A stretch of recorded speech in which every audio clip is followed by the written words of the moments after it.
Voilà, bonjour Monsieur Lugan, nous sommes à Marjolaine et donc vous êtes quelqu'un qui cherche à aider les gens à trouver leur équilibre, à ne pas se laisser bouffer par la vie, par ce qui se passe autour d'eux, par leur passé, etc. Enfin, vous avez mis en place une méthode qui permet de neutraliser un peu certains processus qui sont finalement déstabilisants. Absolument. Ce qui est important pour résister au rythme de la vie, c'est d'être aligné entre les trois dimensions que l'on trouve chez un individu. La dimension cognitive, l'intelligence logique, la dimension émotionnelle, l'intelligence émotionnelle et la dimension physique, l'intelligence pratique. C'est parce qu'on est aligné sur ces trois dimensions que l'on peut résister au cycle de la vie.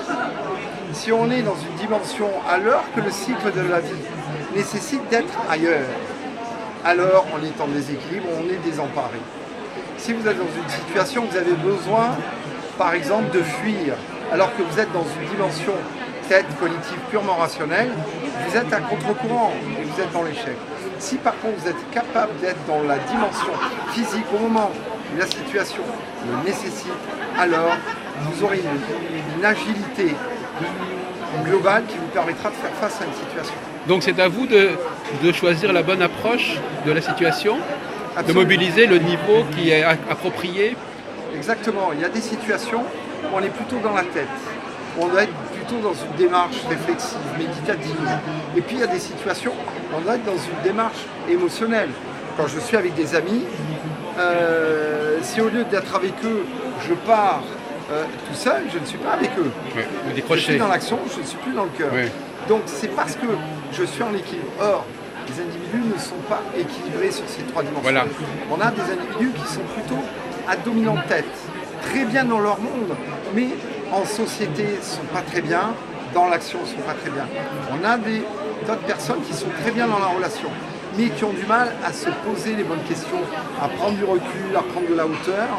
Et enfin, on a des gens qui sont plutôt à dominant corps, qui sont très bien dans l'action, mais qui à un moment donné manque de prise de recul et manque de cœur et manque de relation. Alors vous faites une sorte de diagnostic au début du traitement, si on peut dire, enfin de la relation. Absolument. Ne serait-ce que déjà énoncer cette posture qui est de dire l'individu est en 3D. Quand on travaille dans nos ateliers, les gens prennent conscience immédiatement. Ah oui, d'accord. Je suis plutôt à dominante tête, vraiment réflexion, plutôt à dominante cœur, et j'ai besoin de travailler les deux autres dominantes. Donc comme ça, les gens finissent par se ressembler finalement quelque part. Enfin, quand toute personne, quand on finit par se compléter, on finit par être un peu plus en phase les uns avec les autres. On est plus en phase, mais pour autant, vous savez, l'outil n'est rien sans la main qui s'en sert. Donner un râteau, une binette à des jardiniers qui ont suivi la même formation, ils ne feront jamais le même jardin. Pour autant, ils feront le travail de jardinier. Et c'est ça qui est intéressant. Oui, c'est une condition nécessaire, mais pas suffisante. C'est-à-dire qu'effectivement, après, il y a encore comment on se sert de ces outils une fois qu'on les a réintégrés. Voilà. Et il y aura des gens qui seront plus haut dans la dimension intellectuelle, d'autres plus haut dans la dimension relationnelle, d'autres plus haut dans la dimension physique. Oui. Donc ça dépend des individus. Et à votre avis, question un petit peu insidieuse, qu'est-ce qui fait qu'une personne est plus... Est-ce que c'est de naissance? Est-ce qu'il y a une sorte de déterminisme natal qui fait qu'on est plutôt comme ceci ou comme cela? Alors, est-ce que vous avez des pistes à ce niveau-là? En psychologie, on dit très souvent qu'il y a 20% d'inné, 80% d'acquis.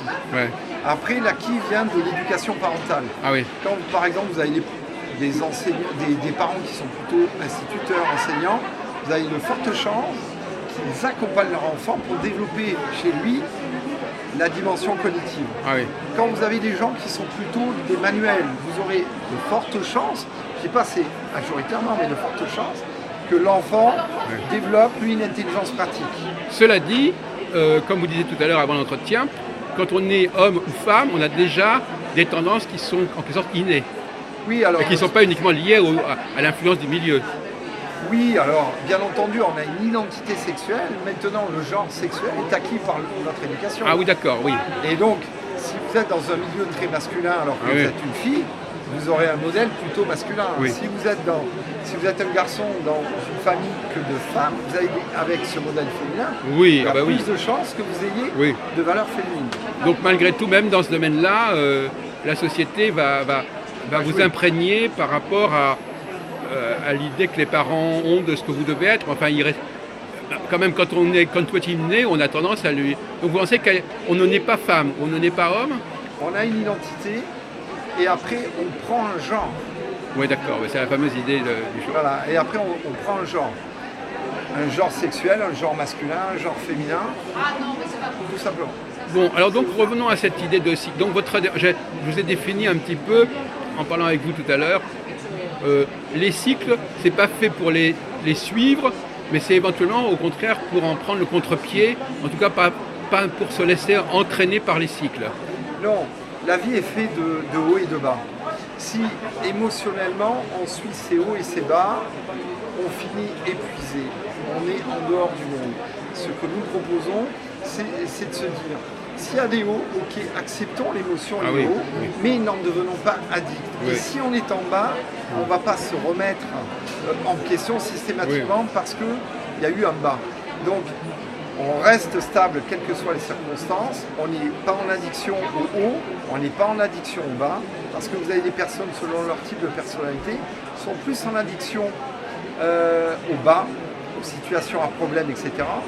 On s'en occupe assez souvent. Oui, ça les excite un peu, ça les... Voilà, ça attire la reconnaissance, plutôt que... donc il faut éviter les addictions et au haut. Est-ce qu'on peut considérer qu'il y a une influence orientale dans cette philosophie de la vie? Ou en tout cas, moi je pense un peu à Épictète. Je pense à quelqu'un qui dit ne t'attache pas à ce qui ne dépend pas de toi, des choses comme ça. Alors, en tout cas, j'ai l'impression que vous êtes un petit peu dans une philosophie qui est peut-être celle du yoga, je ne sais pas, en tout cas quelque chose de... Alors effectivement, moi je pense que dans tout pépin il y a une pépite, c'est ce que je dis très souvent. Donc c'est comment on peut dans la philosophie orientale et notamment asiatique, on sait là-bas, dans le mot crise qui se dit en chinois weiji, il y a le mot wei et ji, danger, opportunité. Ça dépend comment on regarde la crise. Quand vous allez chez les orientaux, il arrive ce qu'il arrive, ils vous disent toujours Inch'Allah, on verra bien. Ils acceptent l'idée du changement, alors qu'en Occident, c'est pas le cas. Et donc c'est plus sage de leur part, vous pensez, d'être... Absolument. Oui. Ils vivent moins le côté... ils sont moins dans l'émotionnel que nous. Nous, on est un peuple très émotionnel, les Français. On a peur de beaucoup de choses, on s'emporte pour beaucoup de choses, alors que les Orientaux sont par nature plus en acceptation de la réalité, alors que nous, on la repousse. À un point tel, c'est que le changement chez nous, c'est un accident.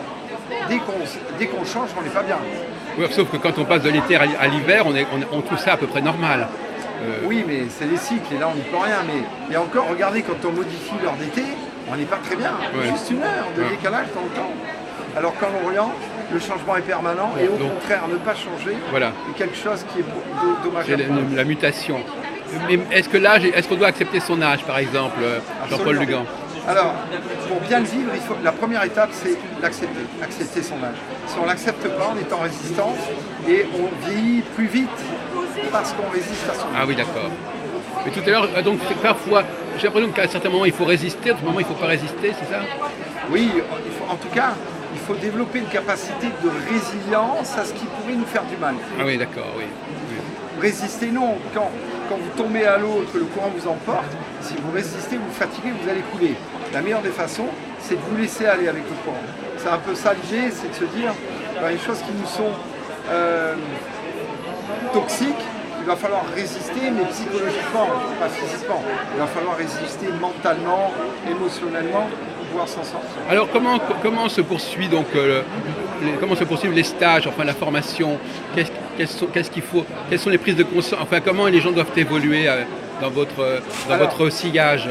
Alors, dans nos ateliers, on fait en sorte de rééquilibrer les énergies, les niveaux de conscience qu'ont les gens entre la dimension cognitive